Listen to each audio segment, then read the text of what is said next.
ఉమ్మడి కరీంనగర్ జిల్లాలోనూ వర్షాలు భారీగా కురుస్తున్నాయి. అక్కడి పరిస్థితిని మా ప్రతినిధి స్వామి కిరణ్ ప్రత్యక్ష ప్రసారం ద్వారా అందిస్తారు. ఉమ్మడి కరీంనగర్ జిల్లాలో నిన్న నుంచి ఎడతెరిపి లేకుండా కురుస్తున్నటువంటి వర్షాల కారణంగా ఉమ్మడి కరీంనగర్ జిల్లాలో ఉన్నటువంటి కరీంనగర్, జగిత్యాల, పెద్దపల్లి, రాజన్న సిరిసిల్ల ఈ 4 జిల్లాల్లో వర్షాల ప్రభావం తీవ్రంగా మనకు కనిపిస్తుంది.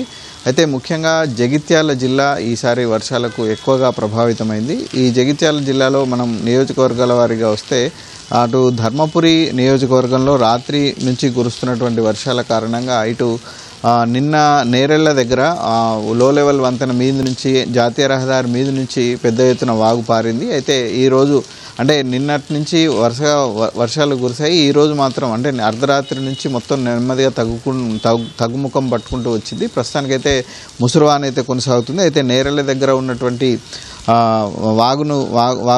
వాగు నుంచి అయితే నీళ్లు పోతున్నాయి, కానీ అక్కడ ఉన్నటువంటి రాకపోకలు స్తంభించినటువంటి రాకపోకలను అక్కడ పునరుద్ధరించడం జరిగింది. దీంతోపాటు దోనూరు అనేటువంటి విలేజ్లో 2 రోజులుగా కురుస్తున్నటువంటి వర్షానికి ఒక ఇల్లు అనేది కూలింది. అలాగే బుగ్గారము, వెలుగుటూరు, ధర్మపురి మండలాల్లో ఉన్నటువంటి వివిధ గ్రామాల్లో లోతట్టు ప్రాంతాల్లో నీళ్లు చేరడం జరిగింది. అలాగే ధర్మపురి నియోజకవర్గంలో గోదావరి ఉగ్రరూపం అంటే నెమ్మదిగా గోదావరి నదిలోకి క్యాచ్మెంట్ ఏరియా నుంచి అంటే ఎగువ ప్రాంతాల్లో కురుస్తున్నటువంటి వర్షాల కారణంగా గోదావరిలోకి నీళ్లు రావడంతో నెమ్మదిగా వరద ప్రవాహం అనేది పెరుగుతూ వస్తుంది. ఇక మనం జగిత్యాల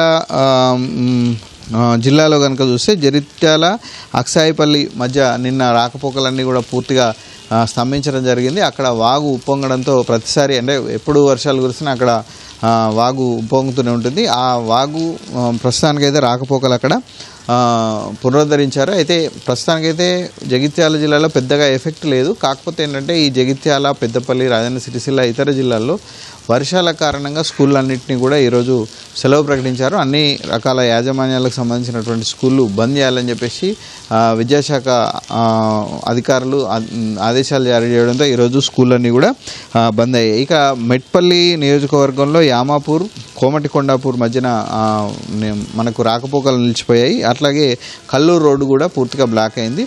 అక్కడ ఉన్నటువంటి వాగు ప్రవహించడంతో బ్లాక్ అయింది. అలాగే కోరుట్ల పట్టణంలో హర్షత్పురాలో పాత ఇల్లు అనేది కూలిపోయింది. దీంతోపాటు మెట్పల్లిలో చాలా చోట్ల లోతట్టు ప్రాంతాల్లో ఇళ్లకు నీరు చేరింది. ఇది మనకు ప్రస్తుతం కొనసాగుతున్నటువంటి పరిస్థితి. అటు ఈ ఎల్లంపల్లి ప్రాజెక్టుకు సంబంధించి మన ప్రధానమైనటువంటి ప్రాజెక్టు ఎల్లంపల్లి. ఈ ఎల్లంపల్లికి క్యాచ్మెంట్ ఏరియా నుంచి అలాగే ఇటువైపు నుంచి మన కడెం ప్రాజెక్టు నుంచి పెద్ద ఎత్తున వరద నీరు వస్తుంది.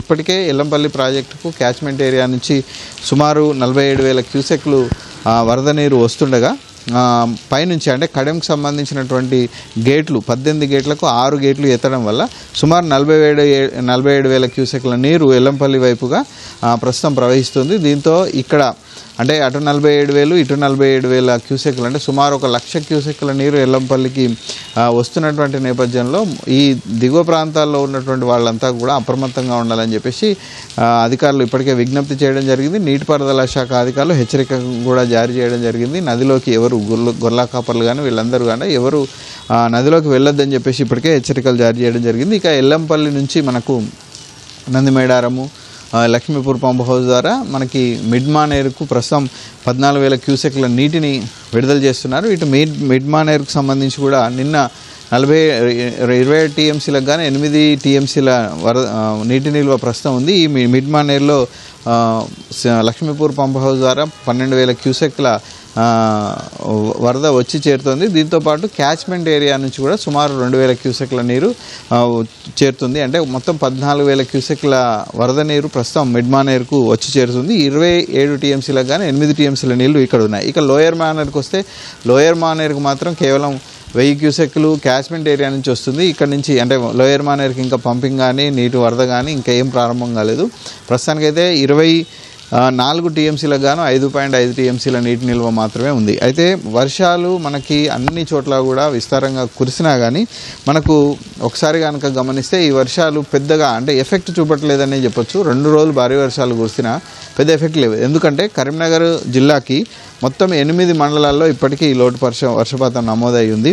దీంతోపాటు జగిత్యాల జిల్లాలో గొల్లపల్లి మండలంలో ఇంకా లోటు వర్షపాతమే ఉంది. పెద్దపల్లి జిల్లాలో జూలపల్లి, ఎలిగేడు, అలాగే సుల్తానాబాద్ ఈ 3 మండలాల్లో ఇప్పటికీ లోటు వర్షపాతం అంటే 20% లోపు లోటు వర్షపాతం నమోదై ఉంది. రాజన్న సిరిసిల్లలో కూడా 4 మండలాల్లో ఇప్పటికీ లోటు వర్షపాతమే నమోదైంది. మొత్తంగా చూస్తే ఈ అన్ని జిల్లాల్లో కూడా ప్రస్తుతం నార్మలే నమోదయ్యాయి. కానీ నార్మల్ అంటే సాధారణ వర్షపాతమే ఈ 4 జిల్లాల్లో నమోదైంది. కానీ ఇప్పటికీ డెఫిసిట్ ఉన్నటువంటి మండలాలు కూడా ఉన్నాయి. ఈ నేపథ్యంలో ఈ వర్షాలు పంటలకు అంటే ఈ పత్తి లాంటి పంటలకు కొద్దిగా వరి నార్లకు ఉపయోగపడతాయి తప్ప పెద్దగా ఏమి ఉపయోగపడవు. ఇదే వర్షాలు కనుక ఇంకా కంటిన్యూ అయితే మాత్రం అటు తాగునీటికి జలాశయాల్లోకి నీరు చేరుతుంది, ఇటు ఆరుతడి పంటలకు ఉపయోగకరంగా ఉంటుంది. ఇది ఉమ్మడి కరీంనగర్ జిల్లాలో వర్షాలకు సంబంధించినటువంటి తాజా అప్డేట్. Vote studio.